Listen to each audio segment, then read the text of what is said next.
Morobe schools face closure due to shortage of TFF funds. O'Neill says the government will not tolerate mismanagement of funds.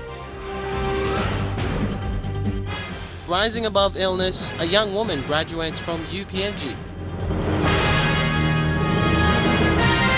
This is National EMTV News with Tokana Hasavi. This is Thursday's news. Good evening and thanks for your company. Morobe schools have predicted a shortfall in funding their administrative operations in the next portion of the government's free education funds if it isn't released by next month. Morobe Provincial Education Program Advisor Keith Jaram says numerous schools in Morobe will face temporary closure if this fund doesn't arrive on time. The operation of schools in Morobe hinges on the next 30% of subsidies that hasn't been released yet. The start of the 2015 academic year has been a challenging one, both for parents and education authorities. The topic of free tuition fee policy has attracted much public attention and draws a lot of curiosity. And the newspaper, they said no free school, free education and no project fees. In Morobe, the Provincial Education Department is slowly beginning to experience the impact of this education policy. That 70% allocated at the first place is insufficient to keep the school operate. So the department has to speed up the another 30% remaining quickly to enable the school to operate in term 2. If that 30% is not forthcoming, then I already predict most of the schools in Morobe may close. Bayun High School in the Bulolo district is the first school in the province to have closed its doors, and there are many more others that are also expected to close in the coming weeks. Now the blame has been leveled against the delay of the funds promised by the Education Department as free education subsidies that hasn't been released yet. We are still waiting for the department to release the list of schools that have received the first 70% allocation, those schools that have not received. So those schools that have not received will become our target. Since the beginning of this year, schools have asked parents to pay project fees, but many parents are questioning why they are still required to pay fees when there is already a tuition-free fee policy in place. But other schools in the province, parents already know, because it's already been a government policy that they do not have to pay project fees. So they do not pay project fees, and those are the ones that are hard hit. Last month, the Education Minister, Nick Kuman, announced that schools shouldn't be charging project fees. While the intention of the government is understood, the Morobe Education Board says the project fees are meant to keep schools running while it awaits the arrival of the free education funds from Waigani. Edwin Fidelis, National EMTV News, Leh. Prime Minister Peter O'Neill says he will not tolerate the level of incompetency and mismanagement of education funds by officials. He assured the country that he will sort this out over the next few days. This comes after hearing complaints about schools not receiving sufficient funds to keep the schools running. MTV's Fasinatiama has more on this report. The Prime Minister wasn't happy with the way education funds and tuition fee-free funds have been handled. He said despite the fact that free education funds were successfully made available to schools, many have not received their funding. Mr. O'Neill said over the past 3 years, the government has invested close to 6 billion kina in education. This is despite the fact that we have successfully carried out this program over the last 3 years. We cannot tolerate this level of incompetence, mismanagement by our officials. Yesterday, the PNG Teachers Association raised concerns on behalf of the schools that have missed out on the first batch of payments or received less money than what was owed to them. If the government can pay in full the first part payment of the TFF. Prime Minister said for the first quarter of this year alone, the government released 300 million kina funds for school fees. He said even though the government started intervention programs in the education sector, funds have been diverted or misused by officials. I want to assure our children and our parents and their schools that I will sort this matter out over the next few days. We are also investing millions of kina directly into existing educational institutions for infrastructure building and maintenance. The Prime Minister said the government will not tolerate this kind of attitude and will come down hard on officials who are not doing their jobs properly. Vasinata Yama, National EMTV News. The opposition arm of Parliament wants the tuition-free fee to be given to district authorities to administer. Opposition leader Don Pollier says the current procedure has left huge sums of money unaccountable. The opposition is disappointed that many schools in the country are threatening to shut down. With reports looming that schools in the country will close for an indefinite period, the opposition says it's a huge challenge for the government to address. Opposition leader Don Pollier said that tuition-free fee policy was abused through its process, leaving schools to receive less or no funding. It's the best strategy to put all these monies, the education component and other components like the health component should be placed there to administer to those schools, whether they be primary, secondary, or whether they be elementary. Pollier said the opposition strongly believes if money is given to district development authorities, money value will be put into effect. He says a reason for the current situation is also the economic struggles of the country. They must take note of what's happening. This is not a light situation. If education as policy number one is being affected, they must take it seriously that any wastage or any waste of raising revenue must be addressed responsibly by all those responsible for implementing or raising revenue for their country. Meanwhile, Shadow Education Minister Ken Fairweather said the current implementation of the TFF funds must be seen as a lesson for health and other government policies. But from education and health, put it down where you want it to go, direct to the districts, and let the district authorities sort this out. The opposition believes the District Development Authority can be a working mechanism to erase the TFF problem faced by the education system. Jack Lapava Jr., National EMTV News.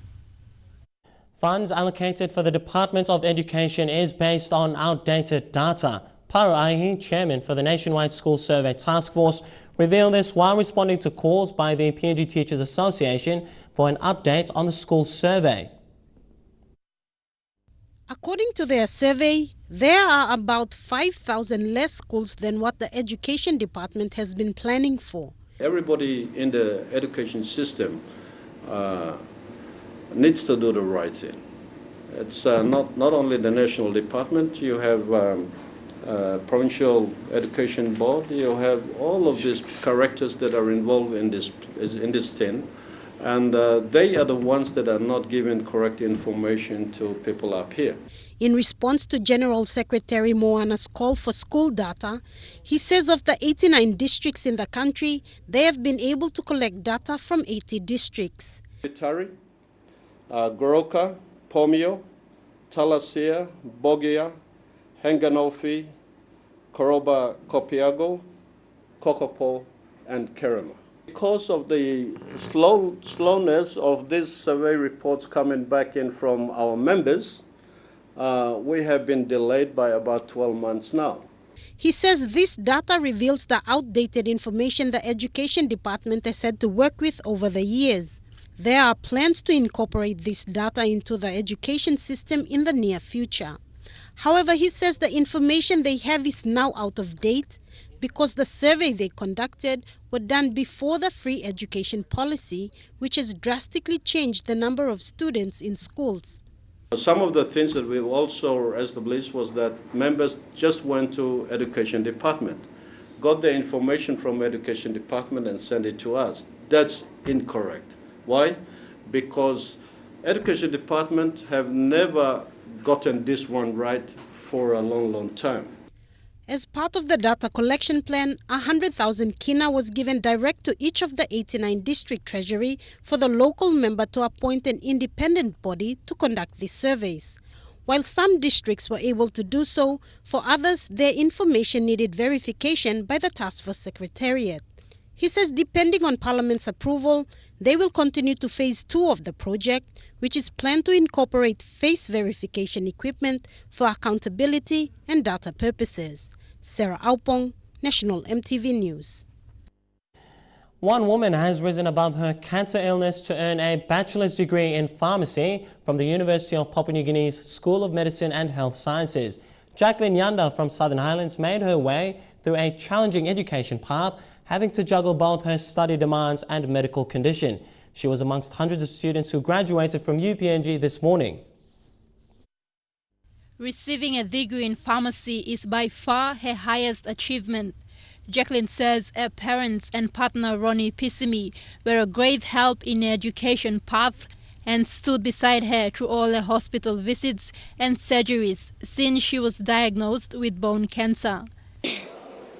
I didn't do my residency because I was sick, and I missed out to do my residency this year. And I was again taken to Philippines for medical, and then I had a tumor in my head that was removed. And then I didn't join my colleagues to do my residency, but I'm grateful for my parents for. Because of the cancer, Jacqueline's left arm was amputated twice, leaving her to depend entirely on her right arm. Her father, Tua Yanda, was close to tears to see his daughter graduate from the School of Medicine despite her illness. He said he will continue to support Jacqueline and wants her to pursue a medical dream. It was tough for me, as with one arm, I was trying to do all the things that normal people do, but it was difficult for me. But with the help of my parents as well as my friends and my education, they helped me to get through this. For Jacqueline, she said receiving a degree today is the beginning of a medical career, and she will be going back to study for a master's in pharmacy. Tekla Gunga, National EMTV News. You're watching National EMTV News tonight. We'll give you an update on the oil search baton relay right after this break. Stay with us.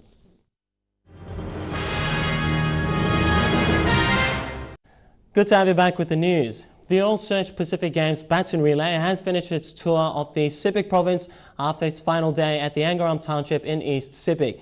The relay is now on day 15 of its 100-day journey that will culminate at the opening ceremony of the Pacific Games on the 4th of July this year.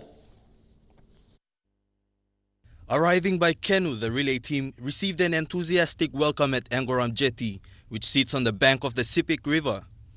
The game's official mascot, Tura the Kokomo, greeted hundreds of awaiting locals as the official baton passed through the large crowds. The team swapped their canoe for a four-wheel drive and headed out of town to complete a 4-hour drive back to Wewak, the capital of the East Sepik province. Along the road, the team was stopped by well-wishers from Angaram primary and high schools. The students gathered to catch a glimpse of the baton and make it clear which team they will be cheering for in July.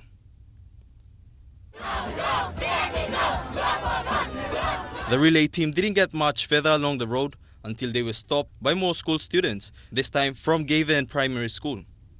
The next troop of supporters was from Kasmin Primary School, who spent hours preparing for the baton's arrival. Students showed off the homemade flags and banners they had crafted in support of Team PNG. And now with the final leg of the East Sepik tour complete, the team will continue its 100-day journey onto Medang. Elijah Lavet, National EMTV News. A forum has been told that tribal fights in the Inga province continue to undermine development efforts and hinder service delivery. This grim situation was highlighted at the Inga Development Forum in Wabeg over the Easter weekend. But the conflicts are reported to be less frequent as more Engans embrace educational reforms provided by the provincial government. The two-day development forum was held at the Surte Abel Secondary School just outside Wabeg town. It was the second in as many years to collect development ideas from Enga elites, development partners, leaders and ordinary people. The first was in 2013. A big number opted this forum to Easter holidays, Notable apologies, however, came from all the open MPs of Enga. Central to the development issues were peace and security. Enga's drawback has been tribal conflicts. Though down on frequency, isolated cases still impact service delivery, tarnish the image of the province and ultimately the country. Causes more distraction than any other law and order issue. That's why we're constantly talking about tribal fight. Head of the police in the New Jiwaka province, Joseph Tondop, told the forum police are now engaged in proactive measures against the conflicts. Also in Engen, Mr. Tondop gave accounts of successful operations in Jiwaka and Chimbu. Now the decision to stop tribal fight lies in the educated Engens. Apart from the Pogera gold mine, Enga lacks significant agricultural resources or industries. To offset the imbalance, the provincial government has focused on education. On a recent visit to the Enga province, the Australian High Commissioner to PNG, Deborah Stokes, described Enga as the education province. Even then, the forum noted that development partners must feel safe and secure to contribute. When you factor in time and funds all together in the last 2 years, I would say we've spent around 600,000 kina on these projects developing for Enga province. Governor Ipatas reminded all Enga elites of their obligation to return to their province to help resolve issues and expedite developments. I am now trying to reach out to people who matter, and that's you people, the professionals, to look at the future. This Enga Development Forum has been organized by Ambassador Ivan Paki and Peter Mission with the support of the provincial administration headed by Dr. Simon Amian. To help stage it, the national government gave 200,000 kina, complementing contributions from the provincial government, other organizations and individuals. A veteran water driller of nearly 50 years who had drilled for water in the Makam Valley says there is an abundance of water underground. New Guinea Water Drillers Managing Director Kevin Pryor drilled for bore water in the Makam district in the late 60s. He says bore drilling is a cheaper method and it was the preferred method in the past. But government neglect over the years has caused the demise of the life-saving hand pump outlets that reach the water bores, leaving the people struggling for water. His response comes after the Makam District Administration funded World Vision to use elevation and gravity force to pump water from the mountains to tanks in villages. I think that it's more expensive to pipe water in a lot of cases, and I also think that there's more likely to be problems with land disputes with pipeline going on other people's ground and so forth. And water from under the ground is normally cleaner than surface water, not as polluted. The growth and expansion of businesses from Lae City is expected to create development opportunities for local communities in Lae's neighbouring districts. The Wine Arab local level government in Nawab district is now setting up strategies to assist its people when developments approach their doorsteps. EMTV's Sylvester Gawi has more on this report from Lae. The Wine Arab local level government is one area that will accommodate much of the growth and economic activity from Lae's development and expansion to Najab. In the next 5 years, a third of Lae's population and businesses will be in Najab. For the Wine Arab LLG manager, Joe Paro, he wants to see his communities become part of the developments that will be taking place in the council area. Something changes must come now. Mipla must fit in. Not Mipla left out, so these are part of part of all experiments when Mipla must tie in so that Mipla no miss out on plenty of experiments city. Yesterday, the LLG commissioned solar lighting for each of its 18 Ward 8 posts, completion of a new staff house, maintenance of the office chamber, and Wi-Fi internet services at the government station. Plenty time and some more workman also get mobile phone or mouse now. Also saving more patients inside of big lobus inside of Wine Arab LLG inside of Morobe province too. Situated in a landlocked area, many rural villages in the Nawai district have been facing difficulties in accessing basic government services. The Nawai district administration this year has invested 5 million kina into building roads into villages. Priority blow, GDPC, na chairman, open number blow and infrastructure. So much of that 10 million, more half, 5, or that much and put in a road na 50%. What the Wine Arab LLG wants is to strategize and prepare the community for the upcoming developments. The ongoing expansion of business outside of Leh City are expected to create more economic and employment opportunities for the local people. Sylvester Gawi, National EMTV News, Leh. And now we check out the finance news. The kina closed 10 points lower at $0.3725 in the interbank market. At Bank South Pacific, your kina was buying $0.365, $0.4716 Australian dollars, €0.3341 euro, and 44.41 Japanese yen. Looking at commodity prices at New York close, gold, coffee and copper closed the day lower, while cocoa closed the day higher, and crude oil, copper and palm oil also closed the day lower. And lastly, on the stock market, the Dow Jones closed at 117 points higher, the ASX closed at 27 points lower, and the All Ordinaries closed at 26 points lower. Still ahead on National EMTV News tonight, ship owners of the sham deal into the Gulf relief supplies arrested. Also, Prime Minister announces improvement plans for the University of PNG. Those stories and more coming up after the break. Thanks for your company and welcome back to the news. The directors of West Coast Shipping Services Limited have been arrested and charged over the Gulf relief supply saga. Mumbi Kaniku and Helen Ove were charged for misappropriating over 790,000 kina of Gulf disaster relief funds. West Coast Shipping Services was one of the two shipping companies responsible for delivering the relief supplies to Kerema.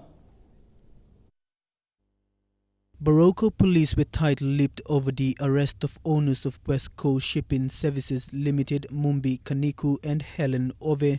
However, family members of the accused confirmed that the duo were arrested yesterday and charged with misappropriation. Helen was released on bail late yesterday afternoon, while Mumbi Kaniku was refused bail. Their arrest follows calls for an investigation by the Chief Secretary, Se Manasupe Zureno. Initially in about September, October last year, there was flooding in Southern Islands and in Gulf. There was an allocation of 5 million. 2 million went to, I think 2 million went to Southern Islands, and about a million and something went to Gulf initially, and then another 200,000 went to Kerema district alone, 200,000. So you're talking about 1.7 or 1.8 million going to the Gulf disaster office. Those funds were released to the Gulf to manage, but I'll leave it to our investigating team to track down and verify the information for us. Se Manasupe says the government released close to 1.8 million kina last September to deliver the relief supplies. However, the shipping companies failed to deliver the supplies, leaving it to rot at Tubuseria village. The two shipping companies, West Coast Shipping Services Limited and Mundi No. 1 Limited, were condemned by the National Maritime Safety Authority. NMSA maintains West Coast Shipping Services Limited is a ghost company, while Mundi No. 1 Limited has long-standing compliance issues. Investigations are continuing and further arrest will be made on other individuals involved. Mickey Cavera, National EMTV News. The Angao Hospital Board is now questioning the Land Secretary on when Angao will be issued a new certificate of occupancy for allotments 2 to 4 at the Leh Old Airport. The board's response comes after the Deputy Land Secretary, Luther Sipison, announced last week that allotment 2 to 4 will be merged into 2 allotments. One will be given to Justice and Police, while the other will be given to a private company in Leh. The board says paperwork for Angao to be issued a new certificate of occupancy for allotments 2 to 4 have been completed. However, they are still waiting for the Secretary's signature, which they claimed was stopped by the Deputy Land Secretary. Sewage spillovers have been a problem all over Port Moresby. For almost 2 months now, residents at Garahu Stage 4 have been living near a sewage system that's overflowing. Residents say children have contracted diseases after authorities took no action to fix the problem. The spillover has been a concern for residents here. It was reported to city authorities, including Edarano. Residents here say Edarano staff have come to assess the spillover. However, nothing has been done. The sewage has posed health risks to families here. Some smell blow something na bin walking. Na beginning blom pla bin kama pulsam. Na only workload trout. Lusim white blood. Na lusim appetite blood lokay kay. The bad odor of the sewage has forced families to serve meals and eat on the roadside. Mother Angelina Adeko says the delay by authorities to fix the sewage gives no option to families but to live with. So mipla like him, this last sewage must straight na clean him. So mipla can stop good, one time family blow mipla. The NCD Waste Management Division has put in place a waste management policy. The policy will be developed over a 10-year duration. Attempts to get feedback from Edarano's operations manager were unsuccessful. The spillover has now made its way into Stage 5 and 6, including settlers camping behind residential areas. Authorities have only responded with the providence of chlorine to the residents to cut off the bad odor. However, residents are calling for a technical team to fix the sewage. Jack Lapawe Jr., National EMTV News. Prime Minister Peter O'Neill has promised to help PNG's premier tertiary institute, the University of Papua New Guinea, in efforts to develop its academic resources. New accommodation infrastructure and teaching exchange programs between the university and other international university lecturers are some of them. O'Neill made this announcement at UPNG's 60th graduation ceremony today. O'Neill said the government has its eyes on UPNG, and over the next 2 years it will be working closely with the administration to maintain the building infrastructure. This includes lecture rooms, dormitories and lecturers' houses. As a nation, we must adapt or we will feel the consequences of our inaction. He said these initiatives will be achieved come 2017 and the state will invest 100 million kina to develop and improve the academic standards. He said education remains the right of every child and it's only fair the government supports it. This places an increasing demand for an educated population. This year's graduation is the 60th for UPNG. The graduation will continue tomorrow with the final third and fourth sessions. Tekla Gunga, National EMTV News. Turning overseas, Australia became a battlefield on Saturday when hundreds of anti-Islam protesters calling themselves Reclaim Australia organised rallies in Brisbane, Melbourne and parts of New South Wales. The rally spurred nasty clashes when Reclaim Australia fans were met by counter-demonstrators rallying against racism.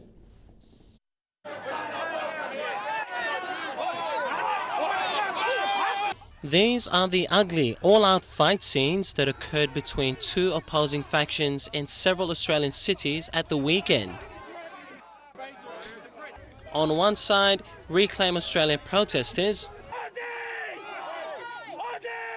and on the other, anti-racism activists opposing them. Reclaim Australia want the burqa ban, opposed Sharia law and Islamisation, Australian media reported. They have an issue with these people that they don't even understand. They just fear them. And as Australians, we're supposed to be a welcoming people. Scuffles broke out between the two rival groups as police attempted to separate them. Victorian police arrested 3 people. In Brisbane, protesters draped in Australian flags listened to the leader of the One Nation Party and former member of the Australian Parliament, Pauline Hanson. There are those lurking close at hand who wish to destroy all that is Australian and our freedom. The Guardian reported Hansen further stating that we have a right to an opinion, we don't like Islam. In Sydney, about 200 people gathered in Martin Place in support of Reclaim Australia. 2 people from the opposing anti-racism group were arrested. By mid-afternoon on Saturday, media outlets were sharing footage of violent scenes across the nation as Reclaim Australia supporters clashed with anti-racism activists.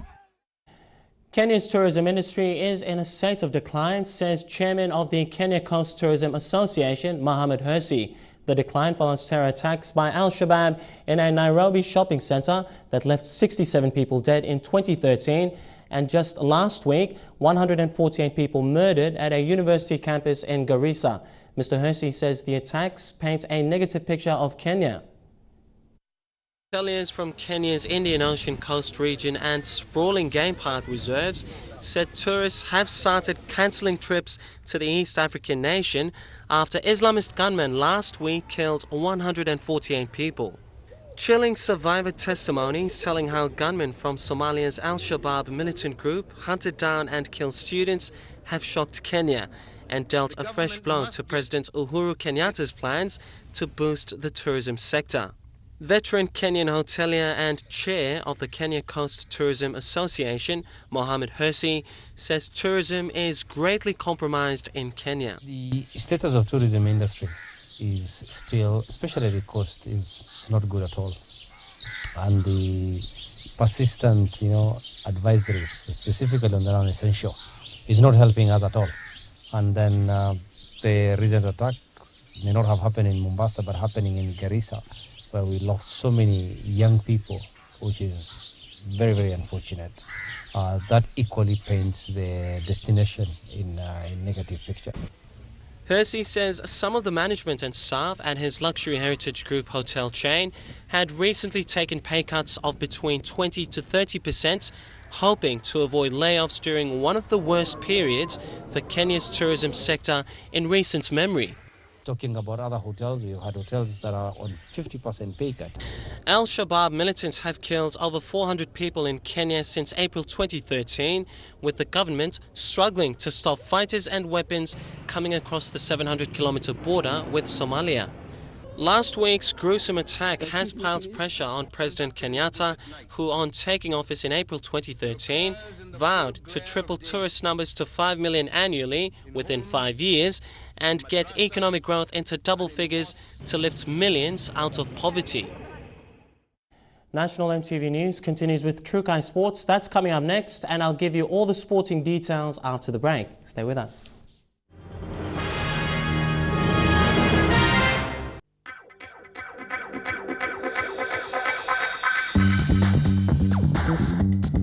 Trukai Sports.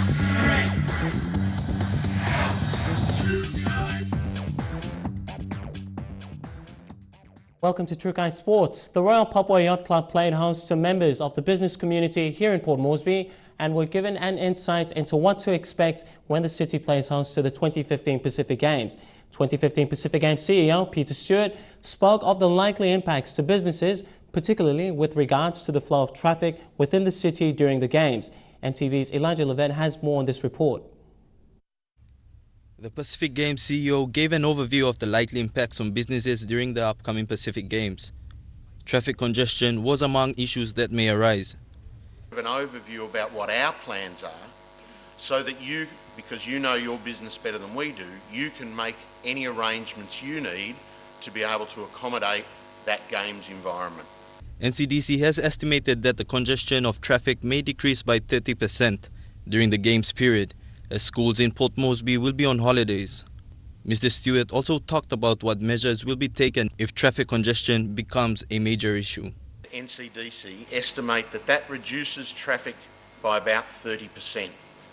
Now, there haven't been studies done to detail that, but certainly that's the anecdotal evidence from a number of different sources have come up with a very similar sort of figure. So if there is congestion at a particular point, we will have the capacity to send traffic police to that location to be able to put in some manual supervision and hopefully be able to get those areas moving again. He elaborated on airport operations in the nation's capital and also spoke about a more visible police presence to ensure security during the games. One of the best ways of maintaining security during the games period is to ensure that in the suburbs there is a good level of policing available. He says this year's Pacific Games will be as big as the Commonwealth Games. This event is similar in size to a Commonwealth Games, with the number of athletes and the number of teams that are competing, the size of the venues, and the scale of now the broadcast that we have associated with the Games. Team PNG will be the biggest team in PNG's history, consisting of 800 athletes, coaches and managers. Elijah Lavette, National EMTV Sports. In kickboxing, the PNG Kickboxing Association will now look into a restructure for this year. The association was caught in a tug-of-war between Powerhouse Promotions, WKF Oceania and the World Kickboxing Federation on the sanctioning power of PNG's first world title fights that were held last year, leaving the kickboxing fraternity effectively in disarray as to who is given the mandate to administer the sport in the country. PNG KBA is now calling on all regional associations to conduct their regional meets to nominate candidates as executives of the association, and will hope to implement some guidelines into a constitution and govern the code as well as the kickboxers. True Guy Sports continues after these short messages. Stay tuned for more sporting action. True Guy Sports. Good to have you back with True Guy Sports. After a successful round 1 and 2 of the Port Moresby Corporate Touch season, the competition will head into round 3 this weekend. In the Open Men's Division, Money Plus Tribe, last year's champions, are looking to dominate this year's season again. In round 1, the Open Mixed Division teams, Morgan Transport and Money Plus, have won their matches with comfortable leads. In the Open Women's Division, BSP, Money Plus and Transport also won their matches. In the Open Men's Division, Transport 2, Parapella and Money Plus registered victories. In the Senior Mixed Division, Transport and Ella Motors also won their games.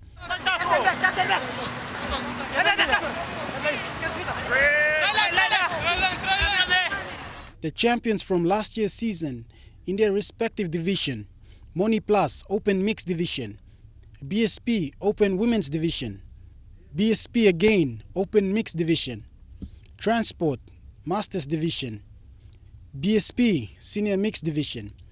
These teams will be the teams to look out for in this season's competition. The round 3 of the Port Moresby Touch competition will see all teams in their respective division battle it off at the Murray Barracks Oval this weekend with a lot of flair and exciting footy. Shane Saroya, National EMTV Sports.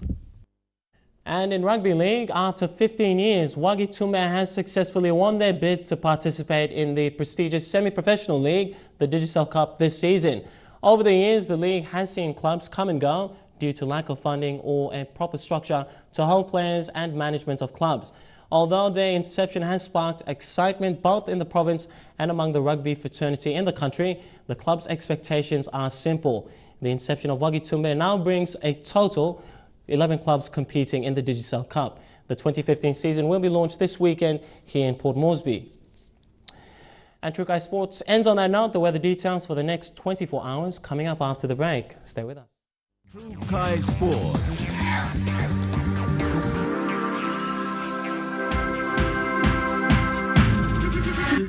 True Guy Sports.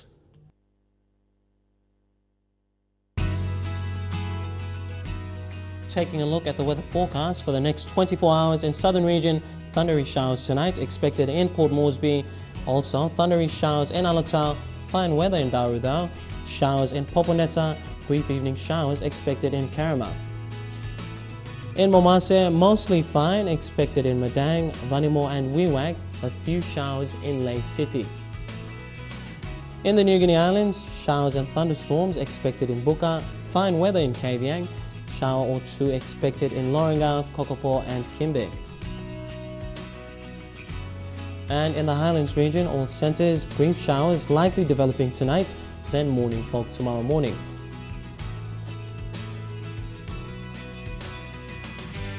Forecast for small ships, waters of southern PNG Indonesian border through Torres Strait, Garu to Kiwai Island to Karama, through to Yule Island to Hood Point to Samara Islands, eastern and western Milne Bay Islands, all the way to New Ireland, New Britain, west of Long Island through to Madang, Bogia, Wewak, Aitape, Vanimore and the northern PNG Indonesian border, seas of 0.5 meters to 1.5 meters, waters of Samara Island through to Cape Bogle to Finchafen, including Vitia Strait, CRC Islands and Long Island, seas of 0.5 to 1.3 meters.